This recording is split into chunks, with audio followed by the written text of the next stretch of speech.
Hello everyone. So today, at the request of one of my viewers, we're gonna do a 5 ARs video. Okay, 5 ARs. They kind of left it up to me as to exactly what I wanted to talk about within those 5 ARs. I'm not gonna be talking about brands. Okay, we're gonna be talking more about configuration, right? Platform, caliber. We're not gonna be talking about brands. The reason for that is, right, and look over here. You know, I've got a Delta level defense, which is like a $2,000 AR, and it's got like EOTechs on it. So there's like almost $3,000-4,000 a rifle here. It's here. I got it. I shoot it. Over here, I got a SIG M400, so it's like a $1,200 AR. Okay, but they're on that table over there. Okay, and then I'm not including those in the 5 ARs, and the reason is. Quite honestly, having shot like $2,000 ARs side by side with $500 palmettos, I mean, there's really not that big of a difference. Okay, there's just not. Now a lot of times people will talk about, well, how about quality control? Here's the thing, man. You're getting a $500 AR. I mean, what's the worst thing that can be? What can go wrong with it? I mean, what? Let's say you get it and the safety switch doesn't work or something, right? It doesn't click into place. Well, first of all, most of these ARs have like lifetime warranties from the manufacturer, so you just send it back, and they'll fix it for you or replace it for you. Or if you can't send it back because you bought it used or something. In many cases, they'll still honor the warranties. But let's say you can't send it back or you don't want to send it back, you can get the parts, right? Because these guns are very modular. Okay, so if a part of the gun is not working, you just change that one part of the gun. So to me, like having worked with plenty of high-end ARs and budget ARs, listen, I got palmettos that shoot like 1-inch groups at 100 yards with just like good target ammo. And with match ammo, they'll shoot 1/2-inch groups at 100 yards. Okay, so accuracy is not the issue. A lot of times people say that it is. Well, here's the thing. First of all, if you're saying that it's an issue, you're not going to really know unless like if you've got a bunch of ARs that shoot, let's say 1-inch or 1/2-inch group. That's the only way to be able to say, hey, that one over there doesn't. Okay, so unless you've got that point of reference, right? If it's like your first AR and you're like, oh shit, I can only shoot 3-inch groups. The problem is most likely with you. Okay, it might be you haven't developed the skill yet.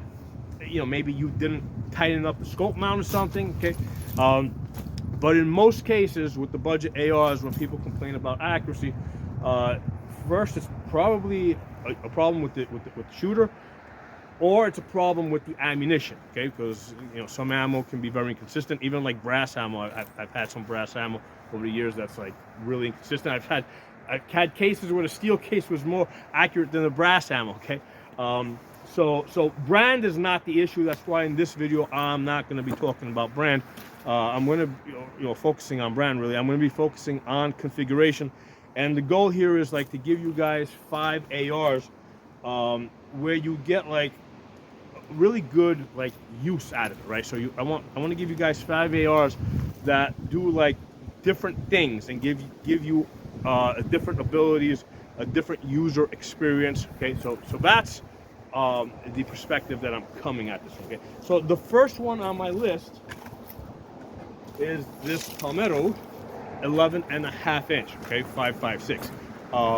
So the thing I like about the 11.5-inch and 10.5-inch would be just as fine as well. Okay, is that it's light enough in 11.5-inch that I can load this up with bipod, light, a 6x magnifier in the back, optic, flip up sights, a linear muzzle brake. So you want to with these 11.5 inches, 10.5 inches, you want to have some type of a shielded muzzle brake to control the noise, control the flash. This is from Radical Firearms. It's the best one I've come across. Unfortunately, it's been discontinued. The next best one I would probably recommend that I have is from the Deer Creek shielded muzzle brake. Get the 3-inch, right? Don't get these big 6-inch ones. Again, because, and it could, if you can get a suppressor, even better, right? But again, get the 3-inch one. So you can load this gun up with the 11.5 inches. It's light enough so that the gun's not ridiculous, right? This is a gun that I quite often throw on my back, and I'll walk, you know, through the woods, walk into open fields where I'm walking quite a distance, and the gun is not so heavy that it's exhausting, and I can have everything on the gun. This is a gun I've had out to 500 yards and posted videos on. And the reason why I can shoot 500 yards with this 11.5 inch, because it has a red dot with a built-in bullet drop compensator. Okay, so that's the Holosun 503G, okay, with the ACSS reticle. I got a Vortex 6X magnifier behind it, so I'm able to get out to 500 yards and be inside of 20 inches. I think I've hit like 15 inches at 500 yards with this setup.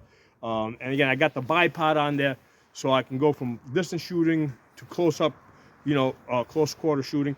A lot of times when people talk about these shorter barreled ARs, they tend to focus on being, you know, like close quarter fighting, indoor, CQB, in and out of vehicles. You know, I find, I mean, yeah, there's a benefit to that, but the main benefit that I find is I can like load this up with anything I could possibly need, right, for an unknown type of situation, and it's basically on the gun, and the gun isn't stupid heavy, okay? So this is the first one on my list, the 5 ARs. This is the do-it-all gun, okay? This is the one rifle, you know, the one gun to rule them all, okay? I did a video on that. So if you're interested in getting more detail on this, see that video, okay? So that's yeah, that's the 11.5 inch. So that's my first choice for the 5 ARs. Okay. So my second choice, okay, my second recommendation, whatever you want to call it, is this. It's the Ruger MPR with the PLX, the Primary Arms PLX 1-8 scope. Okay, so this is an excellent scope. It's a very good. First of all, it's primarily a distance shooting scope, right? Because a red dot will always be better in close, up close. So this is a distance shooting configuration, right? With a close quarter capability, because the scope goes down to 1x, and it's a first focal plane. The reticle is designed in such a way, right? First of all, it's a first focal plane, so that the measurements, right, in the scope, the holding points, all that stuff, will be accurate in all magnifications. Because if it's a second focal plane scope, that's, you have to be in your max magnification. If you're not in your max magnification, the only thing that's accurate is the center aiming point, right? The dot or the tip of the chevron, whatever you got. Okay. So the nice thing about this scope is you can work in lower magnifications. You can get, and when you get down to that 1x, the scope is designed in such a way that you have leader lines that kind of guide you to the center. That's a big problem that I have found with first focal plane scopes, is that they got really good. A lot of times they have really good reticles for distance shooting, but when you get down to that 1x, it's really hard to aim it, right? Because everything shrinks down in the first focal plane, and you can't find your aiming point. This has a nice sized horseshoe. I mean, it does also illuminate, which helps, but I don't like to rely on the illumination. I like an etching that basically draws you to the center and works in that 1x. Okay? So the capability, basically, this is nice because this is an 18-inch barrel, so it gives you a little extra velocity, which is really helpful when you're trying to get somewhere between 600 and 800 yards. And I have had this out to 800 yards. It's hard to get to make your hits. It's not that the bullet can't get there. The issue with the 5.56 at 800 yards is spotting the impacts and making corrections. Okay? Because out to 500-600 yards, you can just kind of use your holding points. Unless you have crazy wind, you should be able to get on your target. But between that 600 to 800 yards, all of a sudden, just a tiny little bit of wind starts pushing your bullets all over the place. And unless you're able to spot the impacts you can't correct for wind, and you just, you can't hit your target. Once you spot your impacts, you can get on target, and you can get some nice hits. Yeah, that's the limitation of the 5.56. However, this 18-inch. The difference between the 18-inch and the 16-inch, that little extra velocity, right, is going to keep the bullet supersonic a little bit longer, like that extra 100 feet. Because what happens is when the bullets go transonic, right, as they go out, when they fall below the speed of sound, they start, they start losing stability. So if you got a 16-inch, it's going to go transonic a little bit sooner. So the 18-inch is going to stay supersonic, maybe an extra 100 yards, longer. So that will allow you to get out a little further. So this gun here, this 18-inch with this 1:8 LPVO, is really great for that distance shooting. So again, this gives you a different shooting experience. Okay, so that's why I'm recommending it, and also recommend it with the 18-inch barrel. I mean, how about 20-inch? Yeah, it gets really long. Okay, see, with 20-inch, especially if you got to throw it on your back and walk to position, it can get a little awkward. I've done it. I've got, but the 18-inch is just a little bit more manageable. I have had this scope on a 16-inch. Yeah, it's a bit more comfortable.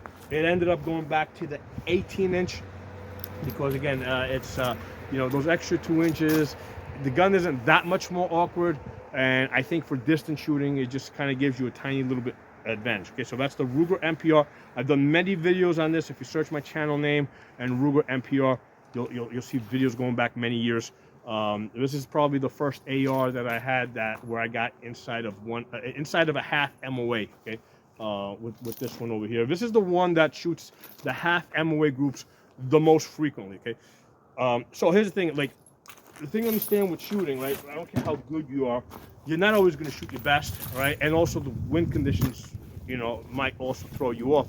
So when I look at these ARs, I kind of look at them. Okay, how frequently do I hit those 1-inch groups or those half-inch groups? Okay, and I kind of rate my ARs based on that. Okay, because so with this one over here, the Ruger MPR 18-inch barrel, I seem to hit those half-inch groups the most frequently when using the match grade ammunition. Okay, so that's my second choice here. Okay, so again, you're gonna get a different experience from this 11.5-inch to this 18-inch with the LPVO. Okay, very different experience. Okay? So next, okay, we're gonna go to an AR9. Okay, so my second choice is the Palmetto AR9. So far we got one Palmetto, a Ruger, and now we're back to Palmetto AR9. I think they call it the PX9. That's the actual model name. And I've got many of these AR9s. So again, this is going to give you a different shooting experience. Great thing about AR9 is that you can shoot steel targets up close. Okay, so I probably do about 90% of my shooting with AR9s, right? 90% of my AR shooting is with AR9s because the ammunition is cheaper, and also I can shoot the steel targets up closer. Okay, I've got 16 inches. I got like a couple of 16 inches. I got a few 10 inches. I only have one 7.5. This is the 7.5. Now, with this one, I did put this extended linear comp here. The reason is because I noticed that a lot of times when I was training people, their hand tended to go a little bit, so I was kind of nervous that they were going to put their hand in front of the muzzle when I had other people shooting this. So that's really the reason why I put this linear comp on here. But you could take this off, put a regular bird cage on here, and you've got basically a 7.5-inch barrel, which if you want a 7.5-inch barrel, right, an AR with a 7.5-inch barrel, getting an AR9 makes a lot of sense because I have 7.5-inch 5.56 ARs.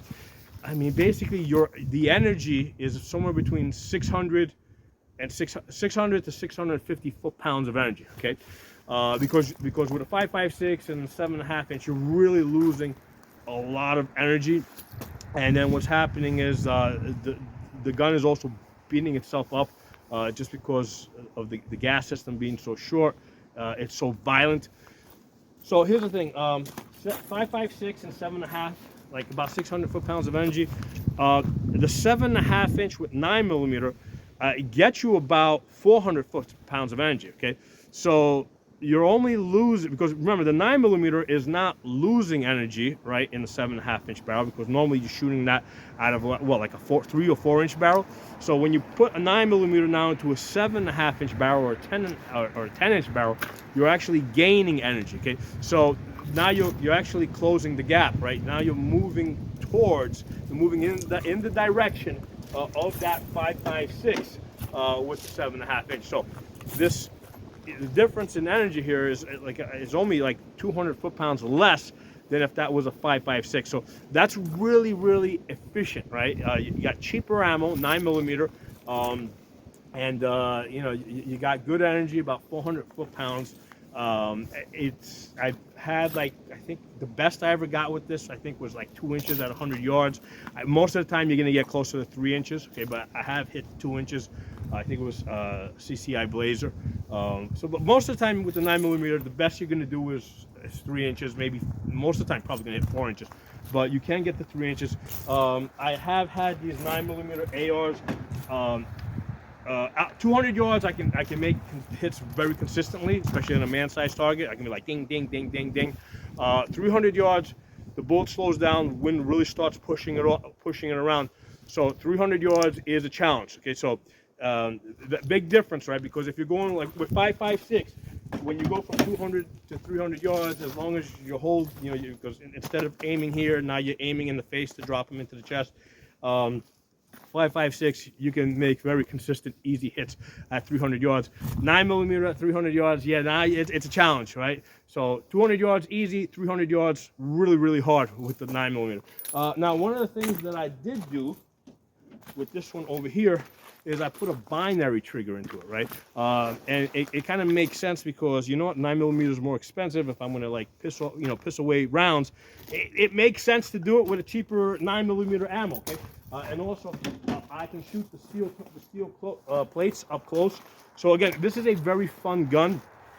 It's going to give you a different shooting experience with an AR, right, on an AR platform. So definitely, you know, that's the reason why it's on this list, okay, of 5 ARs that I recommend. Okay, so we're going to go straight to binary mode here. Okay, I'm going to flip this around all the way. A little bit brighter.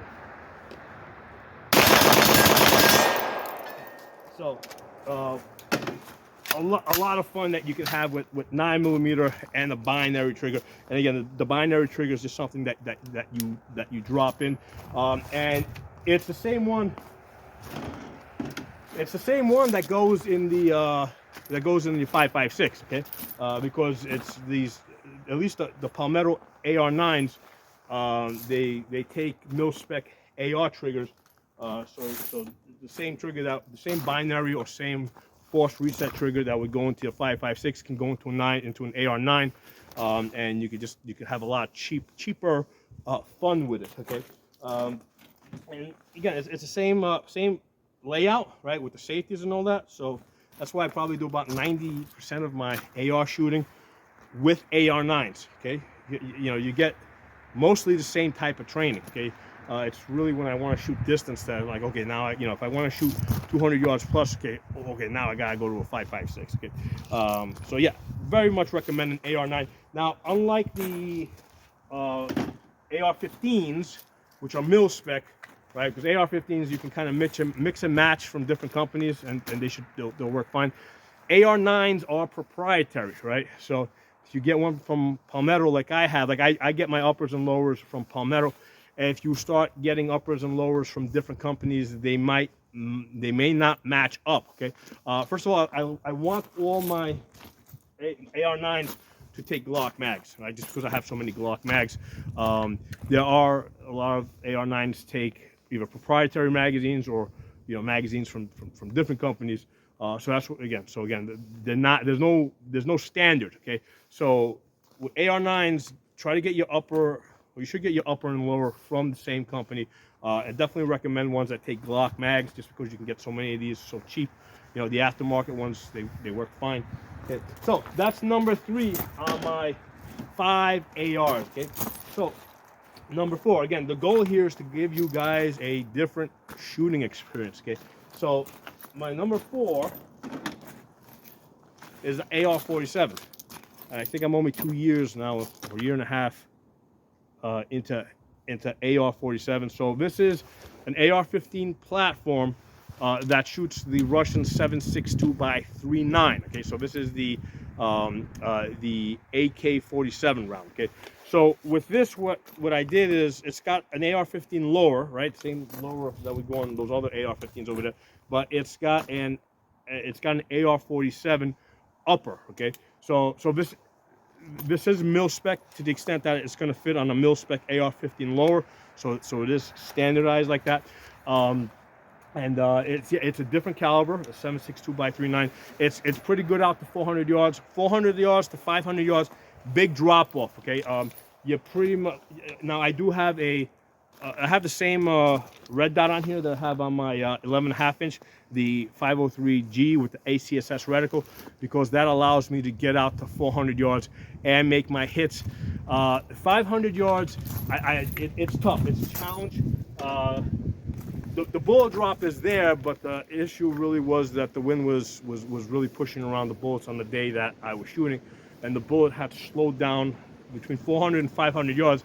It had slowed down enough where the wind was really pushing it off course. Okay, now the main reason why I recommend the AR-47, right, is because I have lots of AK-47 ammunition. Okay, so I've been shooting now. I'm into this for at least 15 years with the gun collections, and I've got lots of AK-47 ammunition stockpiled. So that's a reason to get an AR-47. It's cheap in the sense that I only had to buy the upper, right, which was like, I think it was like $225, $240. You can get them in cheaper, let's say from Bear Creek Arsenal, and it just goes on any AR-15 lower. So if you have AK-47 ammunition, this is something that you should get. If you don't have AK-47 ammunition, then what I would probably recommend is something like a 6.5 Grendel. Okay, and there's a couple of other calibers out there that will give you a similar heavy hitting experience. With the 6.5 Grendel, if you're buying the expensive stuff, yeah, it's a lot more. It can be more powerful than the 7.62x3.9 that I have here, right? But if you're buying like cheap 6.5 Grendel, it's pretty much going to be the same as AK-47 ammo. Okay, so that's why it's like, you know, if you're going to go 6.5 Grendel, like just be aware that there's a difference between the cheap stuff and the expensive stuff. Okay, the cheap stuff is going to pretty much be the same as a 7.62x3.9. You get the expensive stuff, I mean, yeah, you can start pushing it, because people have gone out to like 1,000 yards with 6.5 Grendel. Okay, so it's got, but just be aware, you got to get the expensive stuff. Okay, but anyway, that's my number 4. Okay, and same deal here. I got red dot with the bullet drop compensator, a magnifier behind it. I went with the 16-inch barrel. That's kind of like the standard, the 16-inch barrel. So if you're only going to get like one AR, I would say go with the 16-inch barrel. And I've got plenty of 5.56s and 16-inch. Basically, with this AR-47, I was only planning to get one, so I got the 16-inch barrel, and that's good enough. I'm probably not going to get an 18 or a 20. But with the 5.56, since it's a more common caliber, I do more shooting with it. Yeah, I've got 7.5 inches. I've got 11.5 inches. I got 13 inches. I got 16 inches, 18 inches. So that's one of the things to keep in mind. If you're gonna, like, your first AR probably should be a 16-inch. Okay. But anyway, number 4 was the AR-47, right? That shoots the Russian 7.62x3.9. If you have access to that ammo, that can be your number 4. If you don't, consider going with like a 6.5 Grendel. Okay. Again, you're just getting the upper. It goes on any mil-spec AR-15 lower. Okay. And number 5, my number 5 on my 5 ARs, the AR-10. Okay, and this one is the 16-inch upper. I also have another one with a 20-inch upper that has a much bigger scope than this. Okay, that one is like I think a 5 to 25. This one is a 1 to 10. When I'm shooting 1,000 yards, yeah, I'll take the 20-inch. If I'm shooting, let's say, out to like 500-600 yards, this 16-inch is a bit more convenient. So again, this will give you a different shooting experience, because in that 500 to 1,000 yards, you've got a gun here where you can spot the impacts. Okay, so even if there's wind, you know, even if you're shooting, let's say, into a grassy area where 5.56, you're not going to really spot the impacts. The 308 round is going to basically is more likely to move the ground, so that you can spot the impacts and make your corrections. Okay, so AR-10 is, in my opinion, has two purposes, right? Either for barrier penetration. So this is a good anti-vehicle gun. Okay, you know, inside of 500 yards, this is barrier penetration. Okay. And then it's a distance shooter from 500 to 1,000 yards. Okay, and I've done videos with my 20-inch. I was able to get out to 1,000 yards and get 1.1 MOA. Okay, I got 10.5 inches at that was my best one. It's not like I do this every time, but it was my best group at 1,000 yards with the Palmetto. It's a Palmetto, but you know that's also a Palmetto. There is 10.5 inches. At 1,000 yards for 1.5 MOA. I think I was 7 out of 8 rounds. Okay, so that's what the AR-10 is for. Okay, either barrier penetration or that distance shooting. Okay, and be realistic here. If you're not going to be shooting 500 yards plus, you know, that's probably the last one that you should get. Again, that's why I have this number 5 at the far end of the table over here. Okay, and it took many years before I got around to getting an AR-10. Okay, I only got into this like AR-10. I think I only got it like maybe 3 years ago. I started getting into AR-10s, and again, I had access to a range where I could shoot 1,000 yards. So it's worth it. Okay, so one of the things you want to keep in mind. So these 5 guns here, all right, these 5 ARs will give you a different shooting experience. Oh, as far as barrier penetration, the AR-47 is also really good for barrier penetration. I would say out to 300 yards. Okay, so AR-47 or AK-47, that round is pretty good barrier penetration. Out to 200 to 300 yards, because again, it's not 308, so it's losing a lot of velocity as it gets out there. So that's another way to kind of think of the AR-47. Okay, so yeah, as I was saying, 5 ARs here. You'll get a very different shooting experience by having these ARs. That's why I'm kind of recommending it. And I'm not hyper focused here on brands. For the reason I said at the beginning, I've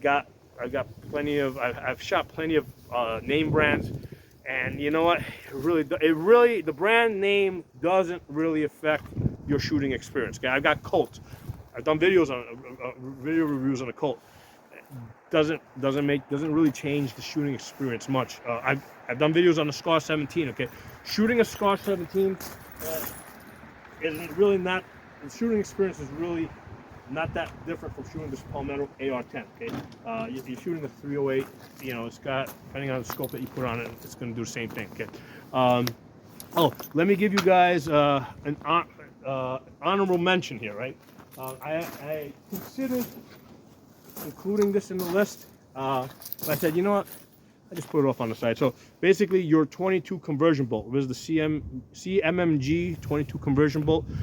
So you can basically throw this into any 5.56 AR, and you can shoot 22s. Okay. Now it can be a little picky with the ammo.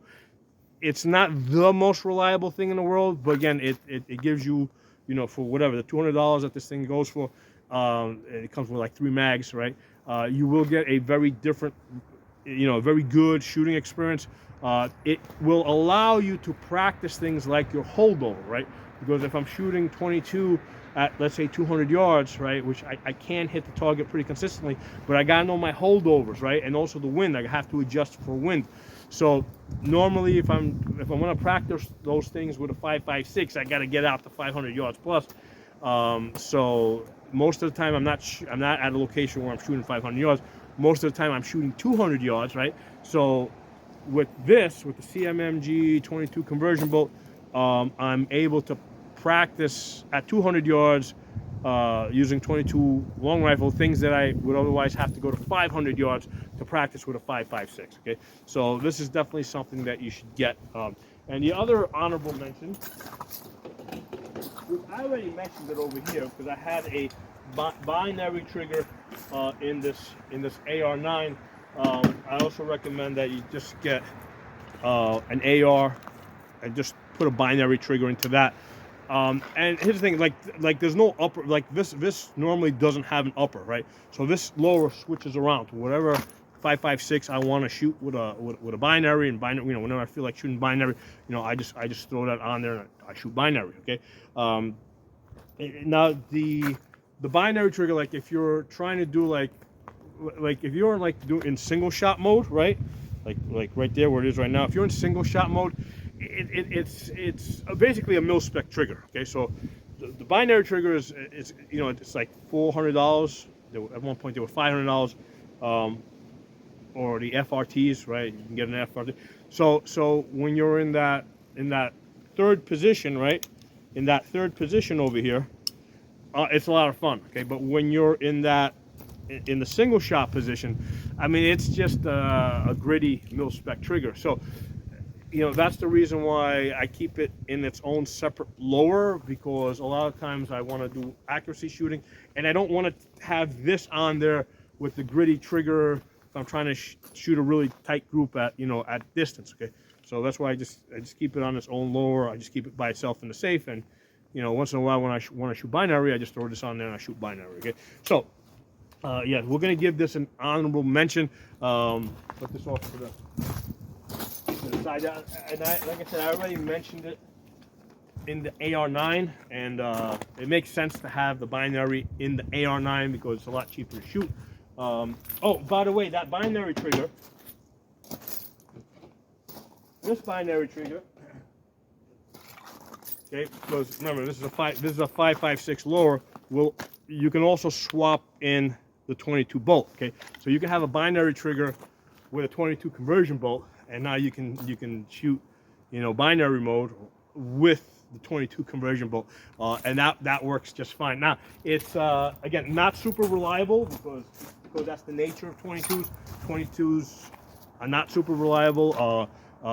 There's, even with the CCIs, that can, you know, sometimes they just don't work. I mean, there's inconsistencies even with CCIs. Okay, so yeah, so just be aware that it's only $200, but it's a lot of fun. Okay, so hope you guys enjoyed the video. All right, so that's my 5 ARs. Drop some comments.